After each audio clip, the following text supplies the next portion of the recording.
Trump has put his name on a Bible, shoes, fragrances, golf courses. Now he's branching out into the telecom industry. Yeah, there is a new Trump Mobile, because obviously they can't go with T-Mobile, which would make more sense. But Trump Mobile has officially been launched. They're selling their own phones, so it's not an iPhone, it's not an Android, it's a Trump phone.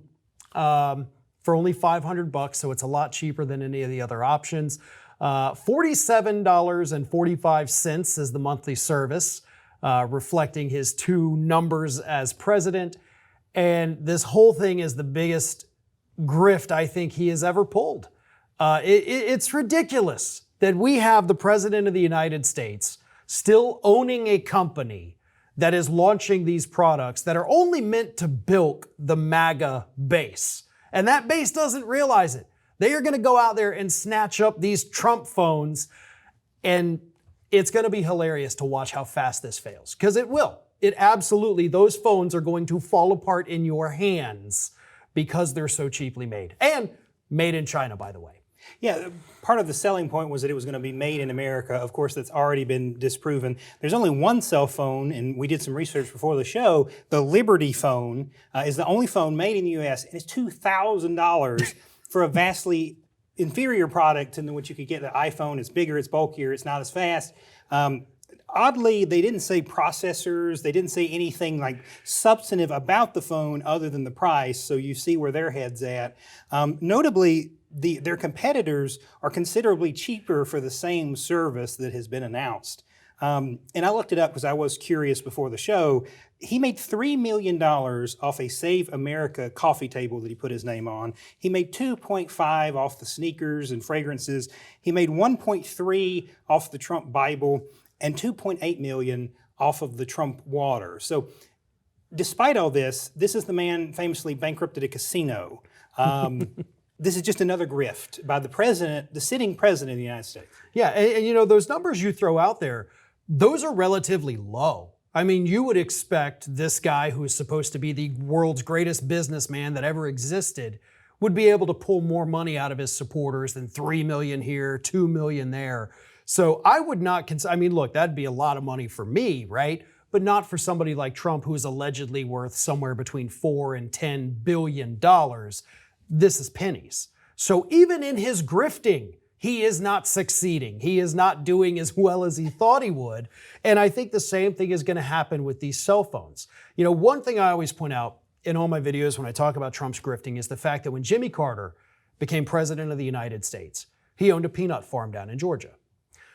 Because of all of the, suspicion that he's going to use it, he's going to get rich off his peanut farm.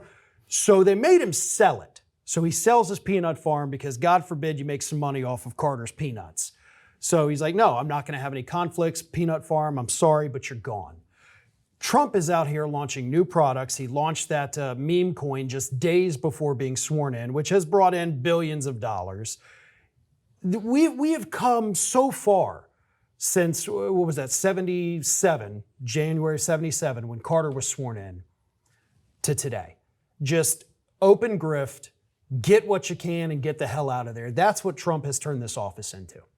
Well, and not only is it not a lot of money for the leader of the free world to be grifting for, this is taking his attention, limited as it is, from matters of state, from things he should be doing, what his department should be doing. Instead, they're cooking up cell phone plans and garbage cell phones that are going to be made in China, despite being said they're going to be made here. And then for the other telecom industries, how do you compete with the president of the United States, especially when he controls the FCC to be able to enforce and support his product? Again, he alleges that this will make cell phones great again. Of course, everything he does, he says is going to make great again.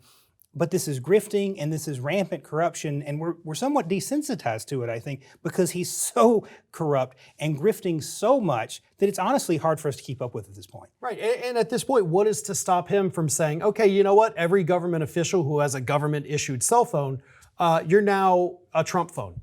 So I'm going to make the government sign this. He could do that, and there would be little outcry about it at this point. You know, Republicans would love it. They would think it's great. I guarantee you Marjorie Taylor Greene's going to have her own Trump phone pretty soon. But he, by controlling that apparatus with the government contracts and the government workers, he could make billions off of this by forcing the government to switch to this. Again, that's a hypothetical, but we can't put anything past the guy at this point. I mean, the good news is if they use the Trump phone, they probably won't be able to talk to anybody. So maybe we should be encouraging them to get one.